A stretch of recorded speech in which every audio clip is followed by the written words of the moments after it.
Entonces, bueno, les presento acá al caballero Kleiber Spitia, no sé, más de 15 años de experiencia en esta industria. 20 años, de experiencia. Fue maestro mío, hemos trabajado juntos. Se ha movido sobre todo en la parte, digamos, de comunicación, de prensa, pero también ha hecho o está haciendo de manager con dos proyectos que son Jonah Camacho y Arjan, si los conocen. Ayer estaban grabando video. Conoce muy bien la industria, como lleva tanto tiempo en ella, conoce muy bien cómo fue el paso antes de que llegara la era digital. Es decir, cuando todo se reducía a ir a una oficina, tocar la puerta y entregar un disco. Sáquenle mucho provecho porque yo siempre les digo eso en todas las charlas, pero cada uno de estos invitados y cada uno de estos puntos son clave en ¿cómo sería eso? En el desarrollo, posicionamiento de un artista. Lo que estábamos hablando antes de la clase, los artistas piensan que solo con saber interpretar muy bien su instrumento o salir a cantar espectacular ya el mundo se va a rendir a sus pies. Y me estaba contando Kleiber que se reunió con Gabriel Llano, que es uno de los representantes que semanalmente están saliendo entre 2.000 y 3.000 canciones solo en disco.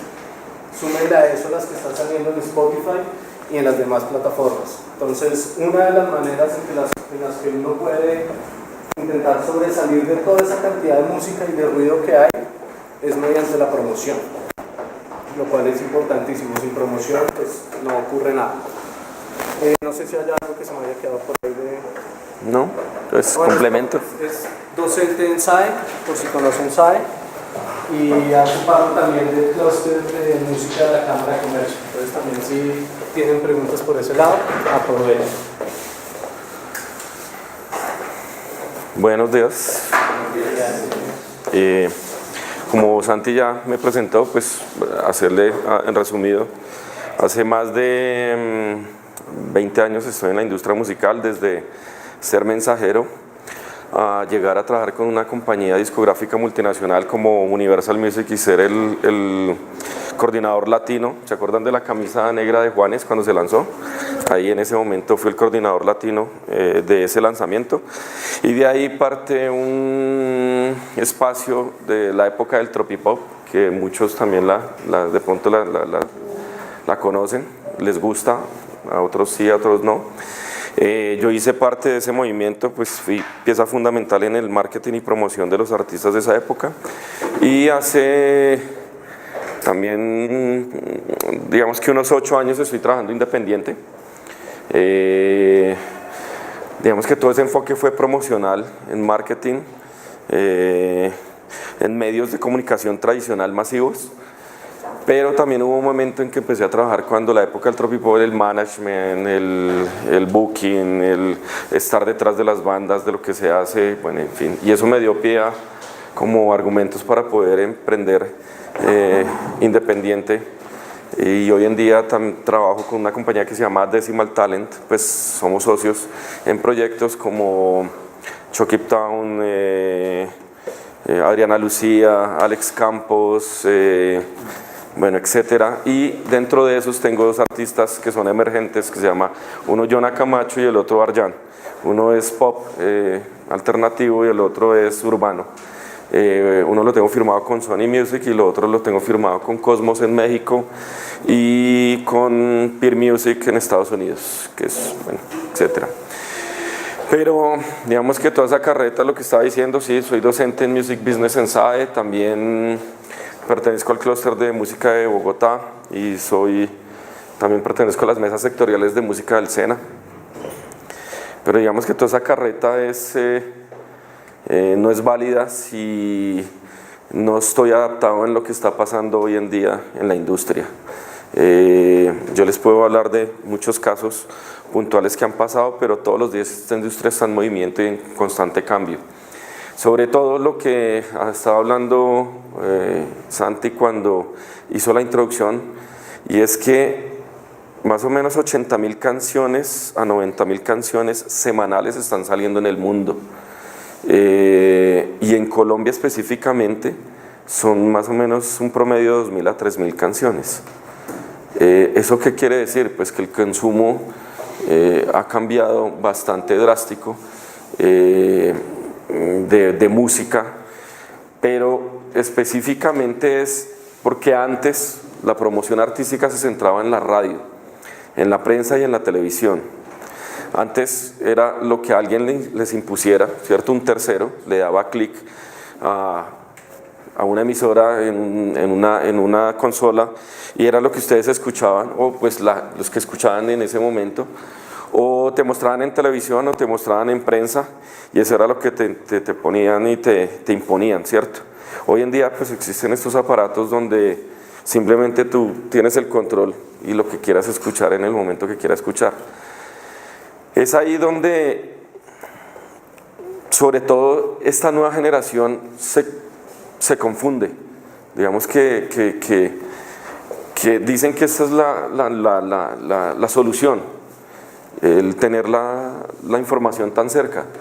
Pero hay un error ahí, porque es la combinación de ambas partes. Precisamente toda esa carreta fue porque hay una historia, pero también hay hay cosas nuevas que están sucediendo en la industria, pero sin la combinación de esas dos no va a pasar nada. Es decir, le estaba hablando a Santi y le estaba diciendo que cómo poder sacar la cabeza en una semana con 3.000 canciones. ¿Cómo sacamos la cabeza? ¿Cómo logramos sacar la cabeza para que me miren y cuál es mi canción? Entonces es una combinación de ambas. Obviamente yo estoy a favor de toda la tecnología y todo lo que está pasando ahorita con las plataformas, con todas las nuevas formas de promoción de los artistas, pero también han descuidado esta parte artística tradicional, y es una combinación de ambas, porque finalmente todavía existen generaciones, todavía existen públicos distraídos, que así es como les llamo yo. ¿Y cuáles son los públicos distraídos? Pues precisamente ustedes hacen parte también de esos públicos distraídos. Es decir, cuando van en un Uber, o cuando van en un bus, o cuando van a un supermercado, o pasan por una tienda, o un barrio, lo que sea, de una u otra manera se está escuchando música. Esas son las emisoras, eso es la prensa, o eso es la televisión, o están almorzando, y todo lo que tengan que están viendo, de una u otra manera le está llegando. Entonces ese es el público distraído. ¿Sí me hago entender un poco? Es decir, ustedes tienen a la mano las plataformas, pero también existe la radio, la prensa y la televisión, que todavía sigue siendo masivo en Latinoamérica, todavía sigue siendo muy influyente. Entonces es una combinación de ambas estrategias de comunicación. Por eso hoy les vengo a hablar específicamente de la promoción artística en los medios masivos tradicionales. Sin embargo, con esto no quiero decir que esto sea el pilar, sino es una combinación de las dos. Vuelvo y repito, digamos que antes se manejaba, la punta de lanza es la radio, ¿cierto? Ahora, y eso pertenece a los medios masivos tradicionales, la radio, pero ahora el punta de lanza es la parte digital. Sin una historia que contar en la parte digital, no puedo ir a los medios tradicionales.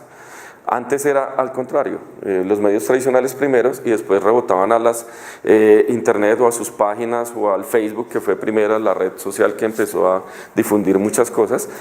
Pero en conclusión, hoy en día es primero la parte digital y luego pasa a la parte tradicional. Sin embargo, vuelvo y repito, es la combinación de ambas. Sin una no pasa la otra. Es decir, les voy a poner un ejemplo cercano, y es que aquí me encuentro con mi amigo de Coyote hoy en día. Él pertenecía a una banda que se llama Apolo 7 y empezó a trabajar. Ellos llevan mucho tiempo trabajando, y hasta que no hubo una combinación perfecta entre lo tradicional y lo digital, no salieron avantes. Y hoy en día son unas bandas de rock que tienen la cabeza por encima de muchas otras bandas que llevan muchos años y han hecho muchas cosas en tan solo un año. Han hecho muchas cosas y han salido a relucir. Hoy en día ya tienen una gira en Estados Unidos, van a tener una gira en México, y han hecho cosas importantes aquí en Colombia durante un año. Pero eso fue la combinación de esas dos partes, porque ellos son muy buenos en la parte digital, pero nosotros pues que fuimos los que los asesoramos, por eso es que están arriba, no mentiras, pero sí de verdad es por la combinación de ambas estrategias. Lo hubiesen podido hacer con cualquiera, pero si no hubiesen combinado esas dos estrategias no pasa nada. ¿Listo? Cualquier pregunta, por favor, interrúmpanme, no me vean acá como el que palabra de Dios, sino de verdad cualquier cosa, duda, que no entiendan, díganme, pregúntenme y les contesto, ¿vale?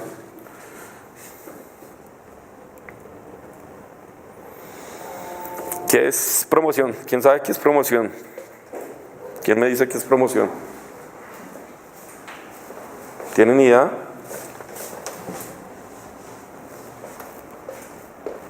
Como lo dice ahí, es un conjunto de actividades cuyo objetivo es dar a conocer algo o incrementar sus ventas.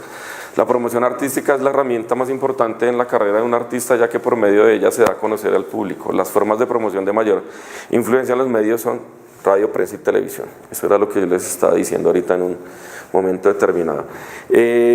Cualquier cosa no se afanen, yo les voy a dejar la presentación para que la tengan y la puedan tener. La verdad hay unos links y todo lo que quieran, pero no se afanen por eso. Tranquilo. Digamos, ahorita, cuando yo estaba de jefe de prensa en la Puerta Grande y en La Ventana, que eso fue hace 4 años, 3 años, no es tanto tiempo, cuando nosotros promocionábamos un show, enviamos un comunicado de prensa, etc., pues a nosotros nos copiaban, eran los medios digitales. Pero yo tenía, y la encontré hace poquito que estaba buscando un archivo y encontré mi base de datos, yo tenía más de entre 30 y 40 medios digitales. Ahí estaba, bueno, no me acuerdo, había muchos. Pero ahora,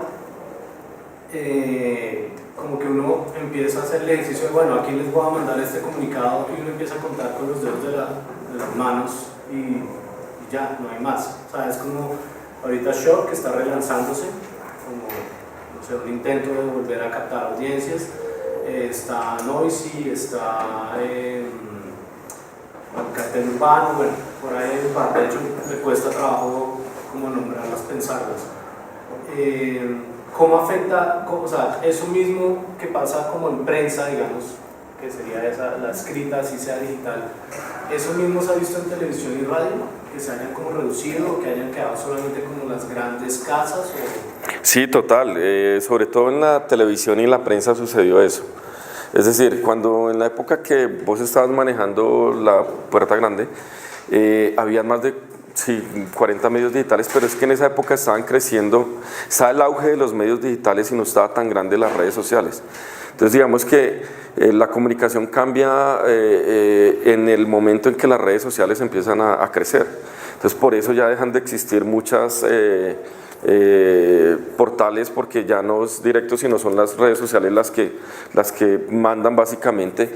Inclusive es que tan rápido está cambiando que hasta hace un año eran los grandes influencers que digamos que utilizaban para las pautas, para promocionar un evento, para promocionar las cosas, pero hoy en día son los microinfluenciadores, ni siquiera son los influenciadores. Entonces ha cambiado eso en gran parte, las redes sociales sobre todo, y obviamente se refleja también en sobre todo prensa y televisión, que se ha reducido. Inclusive las grandes compañías, las grandes canales o las grandes cadenas como de televisión de RCN y Caracol, hoy en día, a este año, han mandado sus directivas, han mandado a reducir al 50% las personas, y se está reduciendo es porque hay menos consumo y están pasando de lo tradicional, que es la televisión, al digital. Buenos días. Hacer la parte pues están pasando al digital. No sé qué tan les vaya a ir tan bien, porque pues no es lo mismo, pero en la radio sí se ha mantenido, es la diferencia. O sea, allá iba, es sobre todo en prensa y en televisión, pero en la radio sí se mantienen las emisoras que cambian de género, sí, pero las radios y los diales sí se mantienen a nivel nacional, todas. Entonces, sí me hago entender. Y además, una explicación también es porque cuando en esa época ustedes tenían un nicho específico, Entonces por eso se enfocaban en una parte digital únicamente.